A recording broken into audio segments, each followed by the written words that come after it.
हाँ तो नमस्कार, जय हिंद। सबसे पहले आप सभी भाई जी को आज इस वीडियो में समझेंगे भाई हम लोग और आप लोग हिंदी वर्णिका भाग 2 का चैप्टर को समझेंगे। और इसका चैप्टर कौन सा चैप्टर को समझेंगे भाई?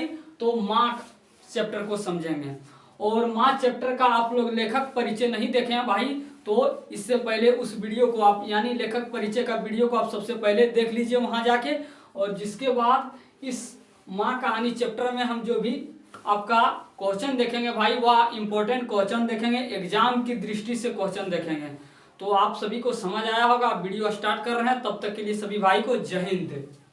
आपका चैप्टर का नाम है भाई माँ। क्या है भाई? पाठ का नाम क्या है आपका? माँ। माँ आपका भाई एक गुजराती कहानी है। माँ आपका एक कैसी कहानी है भाई? तो आपका एक गुजराती कहानी है। इसके लेखक कौन है भाई? माँ कहानी के लेखक कौन है? इस कहानी को कौन लिखे हैं? इसके लेखक कौन है? तो इसके लेखक हैं भाई ईश्वर पेटलीकर। कौन है भाई? ईश्वर पेटलीकर। माँ गुजरने के बाद कहाँ चली जाती है? ईश्वर के पास चली जाती है। तो ईश्वर से याद रखेंगे भाई, ईश्वर पेटलीकर।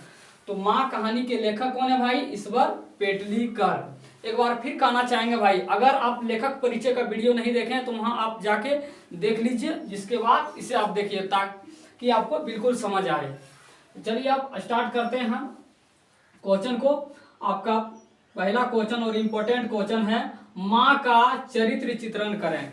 इस चैप्टर का आपका पहला और सबसे इम्पोर्टेंट क्वेश्चन जो है आपका, माँ का चरित्र चित्रण करें। इसमें सिर्फ और सिर्फ इम्पोर्टेंट क्वेश्चन देखेंगे भाई एग्जाम की दृष्टि से। माँ का चरित्र चित्रण करें, ये क्वेश्चन आपके सामने उत्तर है। हम बहुत ही आपका बेहतरीन ढंग से और आसान भाषा में और इंटरेस्टिंग टाइप से लिख रखे हैं भाई। तो चलिए स्टार्ट करते हैं। उत्तर हम, कहानीकार ईश्वर पेटलीकर। कहानीकार, इस माँ कहानी के कहानीकार कौन है भाई? तो ईश्वर पेटलीकर। कहानीकार ईश्वर पेटलीकर द्वारा लिखित माँ शीर्षक कहानी एक गुजराती कहानी है। माँ शीर्षक कहानी कैसी कहानी है भाई? तो एक गुजराती कहानी है। उसे बेटे और बहुओं के सिवा एक बेटी भी है। माँ को उसे अपने बेटे और बहुओं के सिवा एक क्या है? बेटी भी है, जिसका नाम मंगू है। बेटी का नाम क्या? उसके बेटी का क्या नाम है भाई? तो मंगू है। क्या है? मंगू। वह पागल और गूंगी है। यानी मंगू जो है वह जन्म से ही क्या है? पागल और गूंगी है। वह पागल और गूंगी है। उनकी बेटी, माँ की जो बेटी है वह क्या है? पागल और गूंगी है।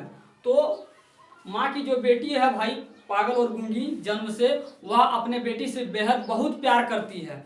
माँ का जो बेटी है उससे क्या करती है? बहुत ज़्यादा प्यार करती है। एक अच्छे बेटी की तुलना में, एक अच्छे बेटी की तरह अपने पागल बेटी को क्या करती है? माँ बहुत ज़्यादा उनसे प्यार करती है।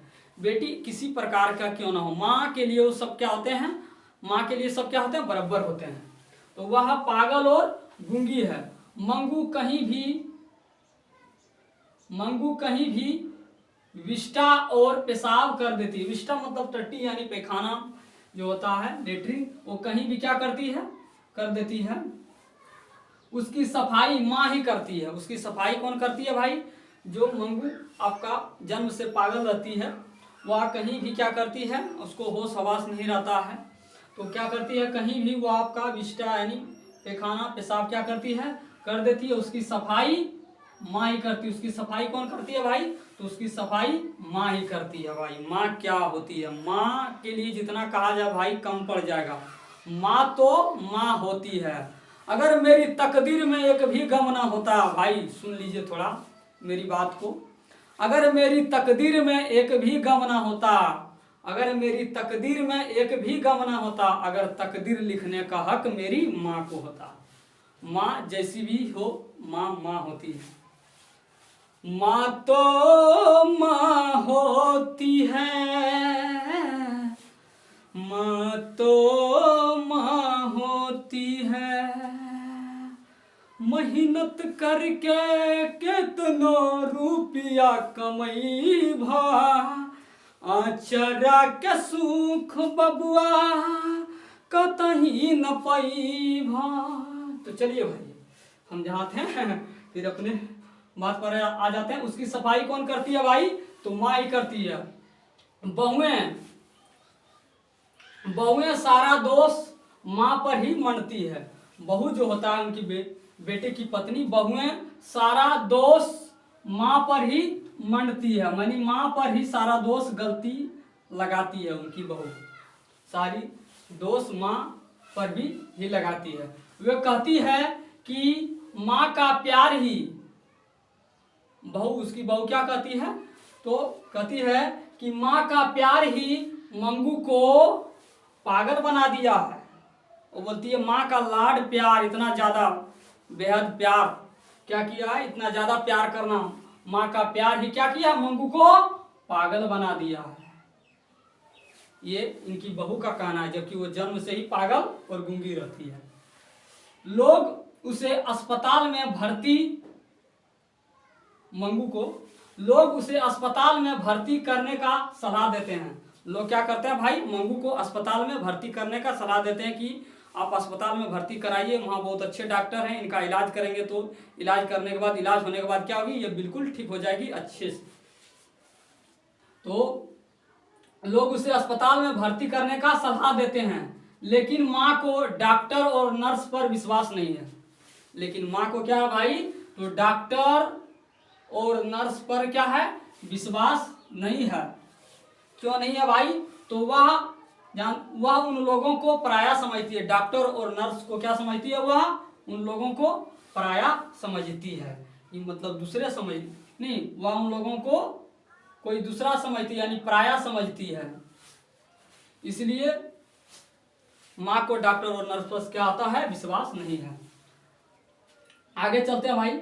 गांव की ही कुसुम नाम की एक लड़की अस्पताल से ठीक होकर क्या होती आती है। कुसुम जो है ये जन्म से पागल नहीं थी भाई, ये आपका मंगू जन्म से ही पागल थी, जन्म से ही वह पागल और गूंगी थी। लेकिन जो है कुसुम है आपका जन्म लेने के बाद बड़ी होकर क्या होती है, ये पागल हो जाती है, बड़ी होने के बाद पागल होती है। तो गांव की ही